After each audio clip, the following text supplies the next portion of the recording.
90% chances है कि जो पॉलिटी के जो क्वेश्चंस है ये सिर्फ और सिर्फ इन 5 टॉपिक से आते हैं जिनके बारे में आज हम बात करेंगे। सिर्फ ये 5 टॉपिक को आप अच्छे से पढ़ के जाइए, डेफिनेटली आप 90% क्वेश्चन को हिट कर पाएंगे। दूसरी चीज है, आज इसी टॉपिक को हम पांचों को ब्रेक करके आपके सामने लाए हैं। हिंदी मीडियम और इंग्लिश मीडियम ये दोनों के लिए रहेगा। बहुत डिटेल में एनालिसिस है, बस आप एंड तक बने रहिए, एक एक क्वेश्चन को अच्छे से एड्रेस किया जाएगा। ठीक है दोस्तों, वेलकम टू तर्क आईएएस विशेष चैनल। मेरा नाम आशीष और अब हम स्टार्ट करते हैं पहले ही क्वेश्चन। देखिए पहला क्वेश्चन क्या है, which of the following fundamental right can not be suspended during a national emergency under article 359। अब ये क्वेश्चन क्या पहली बार पूछा है? नहीं। देखिए मैं अभी आपके सामने ऐसे कुछ क्वेश्चंस के एग्जांपल देते जाऊंगा, जैसे ये क्वेश्चन हो गया, ये क्वेश्चन हो गया, ऐसे बहुत सारे क्वेश्चन के ऐसे हम करते जाएंगे लाइन बाय लाइन। एंड मैंने आपके लिए रिसेंटली पूछे गए यूपीएससी के एग्जाम में एज इट इज आपके सामने क्वेश्चन डाला हूं। बस आप उस क्वेश्चन को सॉल्व करना, आपको खुद पता चल जाएगा कि कितना हाई यील्ड टॉपिक्स था और ये कितना हाई यील्ड वीडियो भी रहेगा ये। ठीक है दोस्तों, देखिए ये हिंदी मीडियम और इंग्लिश मीडियम दोनों के लिए, ऐसा नहीं कि सिर्फ हिंदी मीडियम वालों के लिए ही है। ठीक है, देख लीजिए डिटेल में एक्सप्लेनेशन है।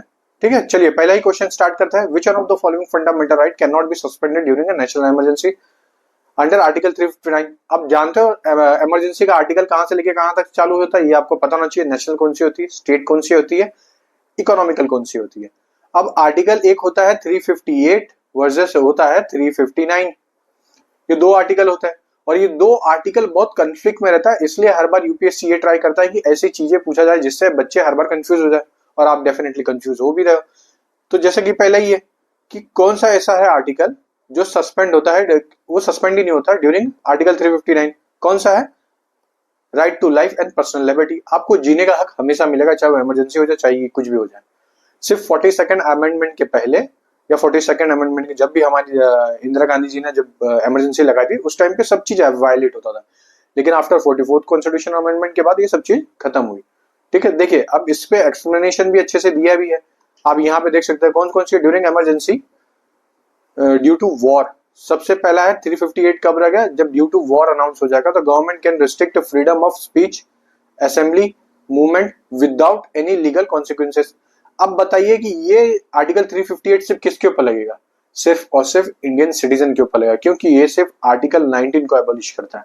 तो आर्टिकल 19 सिर्फ और सिर्फ इंडियन सिटीजन के ऊपर लगता है। आप बने रहिए, ऐसे फैक्ट्स आपको कहीं नहीं मिलेगा, ये मेरी गारंटी है। आर्टिकल 358 से ओनली इंडियन सिटीजन के ऊपर लग जाएगा, तो नेशनल इमरजेंसी हमारे यहाँ पे अनाउंस हो गई है, तो ऑटोमेटिकली सस्पेंड हो जाएगा आर्टिकल 19। तो आर्टिकल 19 से इंडियन सिटीजन के ऊपर लगता है। ये लास्ट लॉन्ग इमरजेंसी इन्फोर्स जब तक रहेगा तब तक वो रहता ही है। No legal remedy for violation of article 19 during the emergency, only citizen है, ओनली इंडियन सिटीजन। अब आर्टिकल 359 के ऊपर चलते हैं।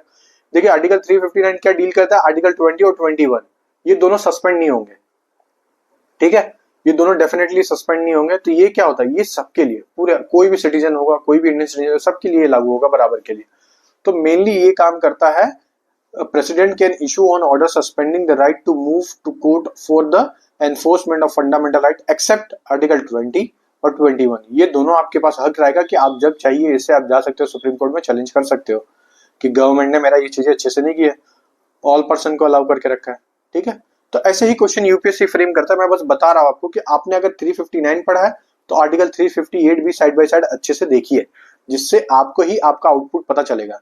देखिए अब दूसरे क्वेश्चन के ऊपर भी सेम चीजें एनालिसिस करते हैं। क्या पूछा है, which one of the following article guaranteed the right to constitutional remedies. अब आपको पता होना चाहिए कि कॉन्स्टिट्यूशनल रेमेडीज क्या है, इसको किसने सोल ऑफ द कॉन्स्टिट्यूशन बोला है, ये आपको पता होना चाहिए, अम्बेडकर जी ने बोला है। तो अब आर्टिकल 32 जो है ये हमारा क्या करता है, कॉन्स्टिट्यूशनल रेमेडीज इंश्योर करता है। हेबियस कॉर्पस, मैंडेमस, ये क्या है, क्यू वारंटो, ये सब क्या है, प्रोहिबिशन, ये सब क्या है, ये जितने भी आर्टिकल 32 में ऐड होता है। तो आपको अब ये देखना है कि आर्टिकल 21 क्या है, आर्टिकल 29 क्या है और आर्टिकल 44 क्या है। 44 क्यों आ रहा है, यूनिफॉर्म सिविल कोड इस बार का सबसे हाईली इंपॉर्टेंट टॉपिक है, इसको ध्यान रखना। यूनिफॉर्म सिविल कोड में मल्टीपल स्टेटमेंट के ऊपर क्वेश्चन बना सकता है, और हमने ऑलरेडी अपने टेलीग्राम के क्वेश्चंस में अच्छे से आर्टिकल 44 के ऊपर से क्वेश्चन फ्रेम किया है कि कहाँ पे फर्स्ट टाइम इंप्लीमेंट हुआ था, आफ्टर इंडिपेंडेंस कहाँ पे फर्स्ट टाइम पे इंप्लीमेंट हुआ था, आर्टिकल 44 का मतलब क्या है। आर्टिकल 44 का डिटेल में आपको एनालिसिस चाहिए तो हमने ऑलरेडी हमारे एक संडे का लाइव बैच चलता है चर्चा के नाम पे, जिसमें हम करंट अफेयर के एक साल करंट अफेयर को हर संडे डिस्कस करने की कोशिश कर रहे हैं। ठीक है, बस आपका ऐसे हिस्सा बना रहेगा तो हम करते रहेंगे। देखिए अब आपको क्या करना है, इस अब आपको 2025 के लिए पेपर प्रेडिक्ट करना है। मेरा मेन मोटिव तो यही है बनाने का कि 2025 में आपको कैसा क्वेश्चन पूछा जाएगा, आप उसको प्रेडिक्ट करिए। तो क्या पूछा जा सकता है, फंडामेंटल राइट, डीपीएसपी। अब ये दोनों को आप जितना अच्छे से हो सकता है उतने अच्छे से रट्टा मारिए, स्पेशली दोनों में कंपैरिजन। फॉर एग्जांपल के लिए कि आर्टिकल 51 क्या होता है, ये अगर किसी को पता है तो मुझे कमेंट करके बताए, ठीक है, क्योंकि पूछा जा सकता है उसी हिसाब से ही। चलिए देखिए, अब ये दूसरा क्वेश्चन है। अब इसके बाद से जितने भी क्वेश्चन है, पहले क्वेश्चन का जो वेटेज था, मैंने यहाँ पे वेटेज इसमें ब्रैकेट में नहीं डाला, लेकिन इसका जो वेटेज है 30% रहता है। 30% चांसेस है कि ये आएगा ही आएगा, और 30% चांसेस मतलब कि 1 से 2 क्वेश्चन तो आना ही फिक्स है, फंडामेंटल राइट से ये फिक्स है। अब दूसरा है कि कॉन्स्टिट्यूशनल बॉडी से नॉन कॉन्स्टिट्यूशनल बॉडी से 15 to 20% चांसेस है, मतलब हर बार 2 से 1 क्वेश्चन तो कॉन्स्टिट्यूशनल बॉडी और नॉन कॉन्स्टिट्यूशनल बॉडी से आता है। ये आपको क्लियर है? पॉज करिए, इसका आंसर देखिए। ये इंग्लिश मीडियम वालों का है, ये हिंदी मीडियम वालों का, सेम चीज है। पॉज करिए, इसका आंसर बताइए और उसके बाद आगे बढ़िए, क्योंकि आप जितना आंसर जितने अच्छे से करोगे उतना अच्छे से आप इस वीडियो का बेनिफिट उठा पाओगे। ज्यादा बड़ा वीडियो भी नहीं रहेगा, आप अच्छे से एक डीप एनालिसिस के थ्रू पे इसको जा सकते हो, ठीक है। Which one of the following constitutional body under the constitution of India. अब कॉन्स्टिट्यूशनल बॉडी और नॉन कॉन्स्टिट्यूशनल बॉडी क्या होता है? कॉन्स्टिट्यूशनल बॉडी वो होती है जो कॉन्स्टिट्यूशन में मेंशन हो, नॉन कॉन्स्टिट्यूशनल बॉडी वो होती है जो कॉन्स्टिट्यूशन में मेंशन ना हो कि या तो स्टैट्यूटरी एक्ट से है या कोई पार्लियामेंट के थ्रू पे वो स्टैब्लिश किया हो गया, ठीक है। अब देखिए, नीति आयोग क्या है? एक नॉन कॉन्स्टिट्यूशनल अथॉरिटी है, नॉन स्टैट्यूटरी भी है। नेशनल ह्यूमन राइट क्या है? कमीशन क्या है? Statutory body. अब मुझे आप ये बताइए इसका एक्ट कब आया था, ठीक है। आपको जाके सर्च करना, मैं जो एज इट इज पूछ रहा हूँ ये पूछेगा, डेफिनेटली पूछेगा, और मैंने ऑलरेडी ये सब चीजें कवर भी करवाई है। Election commission of India. अब आप समझिए इलेक्शन कमीशन ऑफ इंडिया क्या है और इसका आर्टिकल क्या है। अब इस आर्टिकल से election commission of India established होता है ना। सीबीआई क्या है? ये किससे स्टैब्लिश हुआ? Delhi police special establishment act 19 करके है, 1968 आई थिंक। आप उसको देखिए। अब मैंने एक एक चीज आपको बताई है, ठीक है। अब आपको भी यही करना है, जब भी आपके सामने आप कोई भी पीवाईक्यू कर रहे होगे तो एक एक ऑप्शन को अच्छे से डीपली एनालाइज करिए कि यूपीएससी किस तरीके से क्वेश्चन पूछ रहा है। आप उस चीज को जितना डीपली एनालाइज करेंगे उतना ज्यादा आपकी एक्यूरेसी और आपकी एडवांटेज इंक्रीज होते रहेंगे, ठीक है ना। देखिए, अब 2021 की यूपीएससी में जो पूछा है, हु अपॉइंटेड सीएजी। सीएजी क्या है? कॉन्स्टिट्यूशनल बॉडी है, जैसा कि मैंने बता चुका है। एक कॉन्स्टिट्यूशनल बॉडी और नॉन कॉन्स्टिट्यूशनल बॉडी से कौन कौन से क्वेश्चन आते हैं ये आपको दिख गया। पहले आया था 2023 में, ये रहा, एक कॉन्स्टिट्यूशनल बॉडी से ही आया था। फिर यहाँ पे सीएजी को पूछ लिया कौन अपॉइंटमेंट करता है, कौन करता है? प्रेसिडेंट ऑब्वियसली करेगा। हमेशा याद रखना, कॉन्स्टिट्यूशनल पोस्ट पे अपॉइंटमेंट करने वाला सिर्फ और सिर्फ प्रेसिडेंट होता है। ऐसा क्यों? अगर किसी को पता है तो कमेंट करके बताइए, नहीं पता तो सर्च करिए, या तो इस संडे के वीडियो में हम जरूर कवर भी करेंगे इसको। प्राइम मिनिस्टर क्यों नहीं कर सकता? प्राइम मिनिस्टर एक एडवाइजरी बॉडी हो जाती है उसके अंदर। पार्लियामेंट क्यों नहीं कर सकता? क्योंकि पार्लियामेंट में डिफरेंट मेंबर्स बैठते हैं। और चीफ जस्टिस ऑफ इंडिया क्या करते हैं? ये खुद अपॉइंट होता है, ये एडवाइस नहीं दे सकते। तो सीएजी क्या करती है? ऑडिट करती है। क्या ऑडिट करती है? आपके जितने भी सोशल और इकोनॉमिक एक्टिविटी होती है गवर्नमेंट की, स्पेशली गवर्नमेंट की, चाहे वो स्टेट की हो या चाहे सेंट्रल की हो, इवन पंचायत की भी कर सकती है, ठीक है। तो आपको एक आउटपुट दिया, ऐसे ही question as it is UPSC बनाएगा, देख लेना। मैं अभी आपको आगे एक क्वेश्चन भी दिखाऊंगा जिसको आपको खुद को सॉल्व करना है, ठीक है। चलिए देखिए, इसमें इंपॉर्टेंट पॉइंट्स क्या था कि आपको आपके सबसे पहले क्या करना है, एक कॉन्स्टिट्यूशनल बॉडी के अपॉइंटमेंट कौन करता है, पावर कौन क्या क्या है, फंक्शन क्या क्या है। मैं कॉन्स्टिट्यूशनल बॉडीज के ऊपर बहुत जल्दी एक वीडियो लाऊंगा जिसमें आपको अपॉइंटमेंट्स के ऊपर और बाकी सब चीज के ऊपर आपको अच्छे से मिलता जाएगा, ठीक है। देखिए दोस्तों, अगर अभी तक आपको वीडियो अच्छा लगा ना तो प्लीज लाइक कर देना, और अच्छा लगा तो फिर सब्सक्राइब भी करना। इससे हमारा भी टाइम मिलता है और हमें और मोटिवेशन मिलता है, हम भी आगे और कोई भी वीडियो आपके लिए लाए, ठीक है। चलिए अब देखिए 2024 में क्वेश्चन क्या पूछा है। Who presided over joint sitting of the parliament under article 108। अब आपको ये याद रखना पड़ेगा, जॉइंट सिटिंग कौन से आर्टिकल से होती है? 108 से। एज इट इज क्वेश्चन पूछ सकता है यूपीएससी में कि जॉइंट सिटिंग जो ये आर्टिकल है कौन से पार्ट में मेंशन है, कौन से आर्टिकल में मेंशन, जरूर पूछ सकता है। तो आपको अब इस तरीके से याद करना है पीवाईक्यू से। एक क्वेश्चन आपको यहां से मिल गया। अब जॉइंट सिटिंग को कौन प्रिसाइड करेगा? स्पीकर लोकसभा का।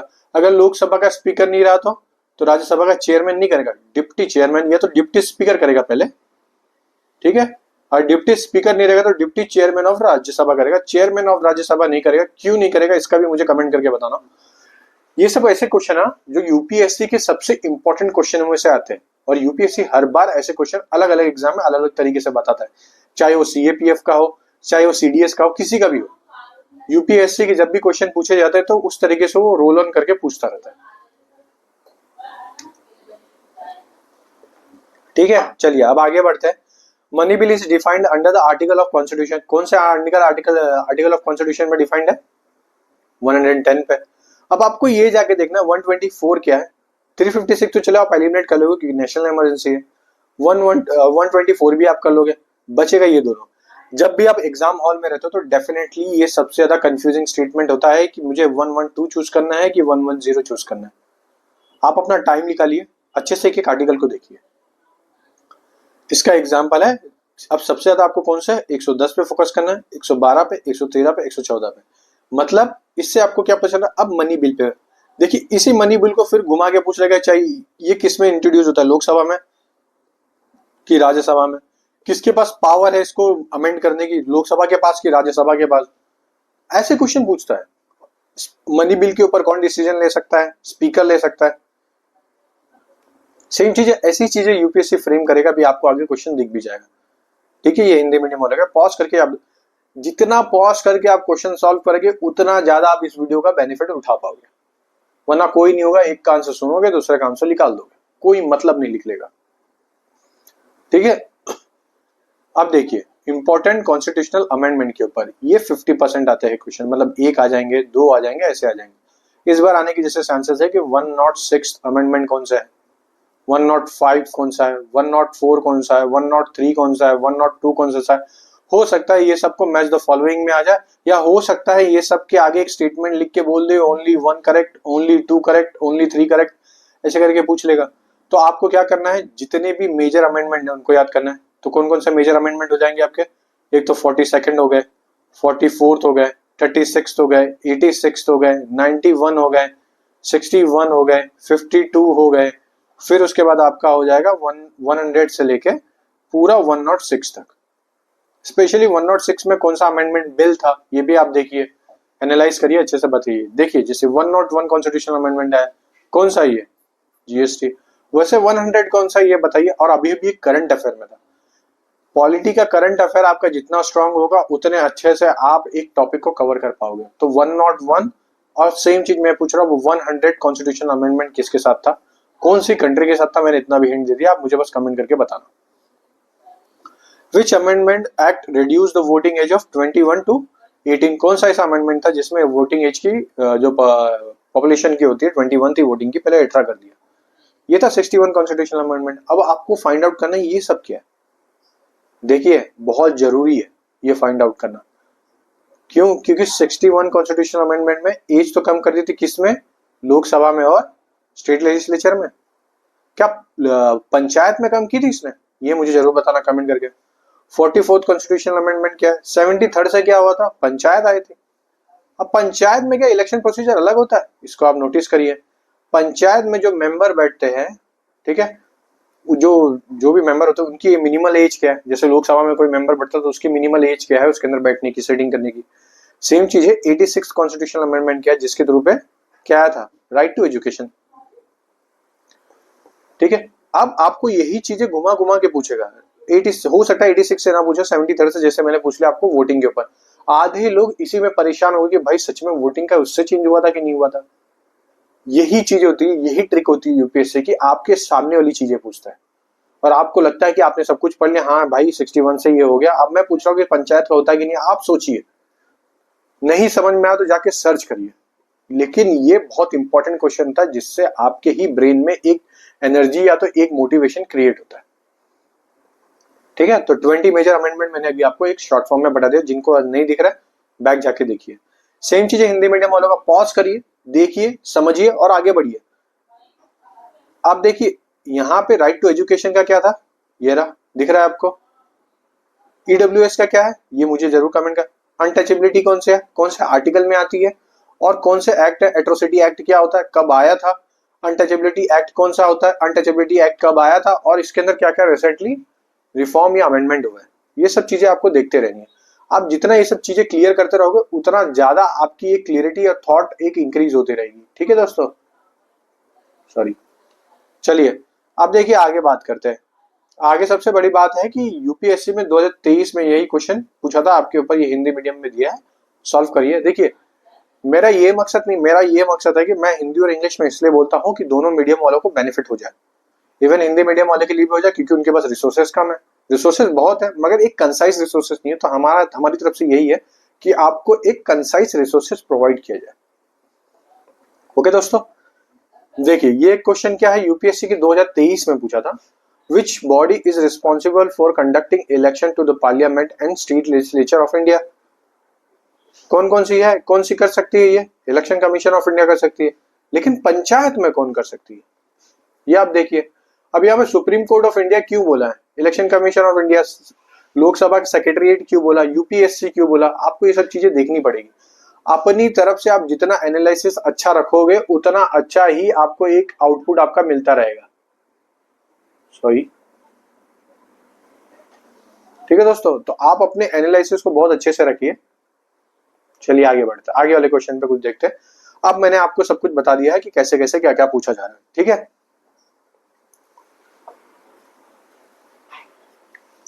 अभी तक आप वीडियो में बने, अगर आपको चाहिए तो मैं पीडीएफ सेंड करूंगा, आप बस इस पीडीएफ को अच्छे से देख लेना। देखिए अब मैंने प्रेडिक्ट किया है आपके लिए क्वेश्चन पेपर, मैंने कुछ शॉर्ट फॉर्म में कुछ क्वेश्चंस बता दिए जो यूपीएससी में हर बार पूछे जा रहे थे, ठीक है, बस मैं उसको अलग फॉर्म में प्रेजेंट कर दिया। अब ये देखिए, ये क्वेश्चन पूछा एज इट इज 2020 में। Consider the following statement under article 21, अभी हमने ऊपर बात किया है। It guarantee the right to life and personal liberty, ऊपर ही बात किया है। It can suspended during national emergency 359, ऊपर ही बात किया था। Same as it is question repeat हो गया। मैं यही बोल रहा हूँ, बस आपको इन टॉपिकों के ऊपर अच्छे से ध्यान देना है और एज इट इज आपको आ जाएगा। मैं इसके आंसर नहीं बताऊंगा, आपको पॉज करना है, हर एक का आंसर टिक मार्क करना है और मुझे कमेंट करके बताना है। ऐसे 5 क्वेश्चन या 4 क्वेश्चन मैंने डाला, कमेंट करके मुझे बताइए। जिनका आंसर अच्छा होगा मैं उनके आंसर के ऊपर हार्ट मार्क या सही लिख के या राइट लिख के कमेंट में कर दूंगा। लेकिन इसके आंसर आपको खुद इसलिए बताना है क्योंकि मैंने एक एनालिसिस फेज चालू किया। इस फेज में मैं आपका ये चाहता हूं कि हर एक आदमी का प्री लिख ले, तो वो पॉलिटी देने जाए तो उसकी 100% एक्यूरेसी सिक्योर हो पाए। और आपको ये वीडियो और अच्छा लग रहा है तो आप प्लीज कमेंट करना कि मुझे और भी सब्जेक्ट लाना, तो मैं और सब्जेक्ट आपके लिए लाऊंगा, ये डेफिनेटली मेरी तरफ से गारंटी है। तो आप इसके कमेंट करना मुझे, इसका आंसर क्या है क्वेश्चन 1 का। सबसे पहली बात सेम चीज है सेकंड, और हिंदी इंग्लिश दोनों में। तो ये ना कोई बोले कि मैं हिंदी मीडियम का हूं नहीं हो रहा, भाई ऐसा नहीं है, दोनों के लिए मिल रहा है। क्वेश्चन 2 क्या है, सीएजी के ऊपर है, फिर इलेक्शन कमीशन ऑफ इंडिया और human right, national human right commission. 3 आ गया। अब इसमें क्या पूछा, कॉन्स्टिट्यूशनल बॉडीज कौन से, कंसिडर द कॉन्स्टिट्यूशनल बॉडीज जितनी भी होगी, है ना। देखिए अब ऊपर ही हमने बात किया था कौन कौन सी थी, ये किससे एक्ट से एस्टेब्लिश्ड होता है, ये क्या है कॉन्स्टिट्यूशनल बॉडी, ये क्या है कॉन्स्टिट्यूशनल बॉडी है। अब आपको ये सब चीजें सॉल्व करके मुझे कमेंट करके बताना, मैं किसी का आंसर नहीं बताऊंगा। पॉज करिए, देखिए अच्छे से और आगे बढ़िए।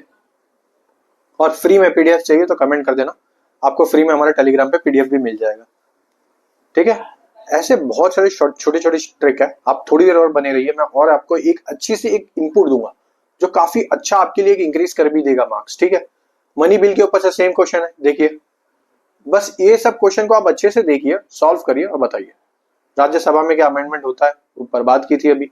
Sam is it is report होता है, ये होता रहेगा, मतलब बार बार रिपीट होता रहेगा। देखिए 101 कौन सा, 103 कौन सा, 42 कौन सा, देख लीजिए बस। सेम चीज है क्वेश्चन नंबर 5।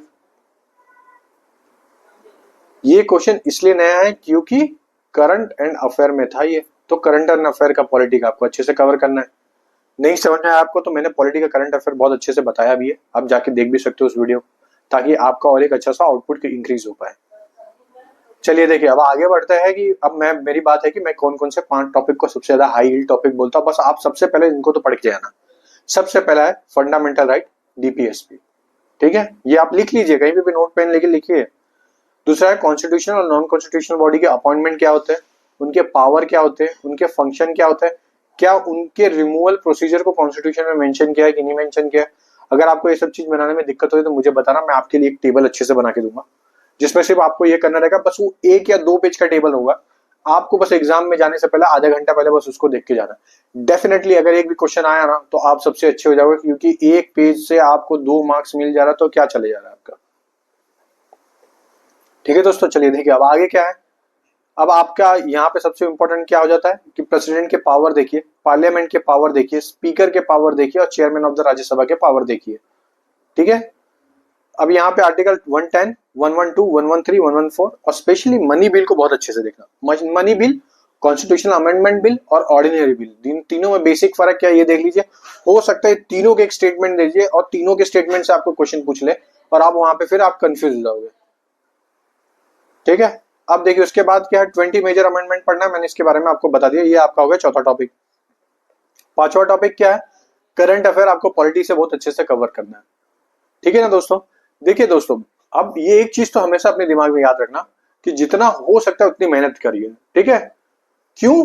क्योंकि your hard work will pay of. हमेशा सबकी मेहनत एक ना एक दिन तो रंग लाती ही लाती है। तो हमेशा अपनी मेहनत के ऊपर भरोसा रखिए और काम करिए। जितना हो सकता है ना उतना ज्यादा अपनी अपनी कॉन्सेप्ट को क्लियर रखिए, तो उतना ज्यादा अच्छा रहेगा।